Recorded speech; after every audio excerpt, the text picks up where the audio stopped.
Në shumë vende të botës përkujtohet 1 maj, por në shumë vende me protesta dhe konsiderohet si dita e punëtorëve. Ky manifestim lindi nga lufta e punëtorëve për të kërkuar dhe siguruar të drejtat, liritë dhe kushtet e punës së jetesës. Pikërisht në këtë datë ata ngritën protest. Ne kemi pyetur qytetarë në Prizren, në Shishin Shadrvan, që sot kishin për plot qytetare vizitor dhe pyetja jonë ishte se a duhet festuar 1 maj. Shumica prej këtyre u shprehën se në këtë ditë duhet protestuar e jo të festohet, por ja që në Kosovë thonin ata po festohet. 1 maj, ashtu siç e dim, është ditë proteste, është ditë ku gjithë punëtorët e gjithë sektorit duhet të ngrinë zërin për të drejtat e tyre, po gjithsesi ne duke marrë parasysh jemi mediteran, jemi mesdhetar, edhe po të festohet s'ka ndonjë problem.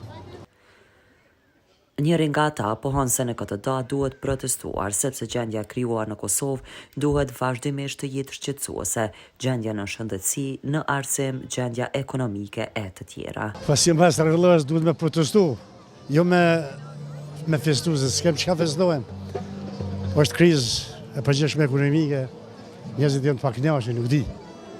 Ishte njerëz të ndodhë, të shqiptarët me boksizën, bëtë me protestu për rrima, për gjendje të vështira ekonomike, nuk di unë për shumë sene kena me protestu për arsime për shëndetësie. Qa të bojmë? Shumë vëdos populli, do me fshitit, do me boqef. Derisa njëri nga ata pohon se ka jetuar në Zvicër dhe kurse kanë festuar atje, por punëtorit i duhet një ditë pushim. Unë kom punëtor vetë 40 vjetë në Zvicër. Na kurse kemi festuar në Zvicër. Po duhet normal për punëtorin me pas një ditë pushim. Në Kosovë zakonisht 1 maj nuk u shënua vetëm me protesta, madje si tradicionalisht edhe kësaj radhe në këtë ditë u festua.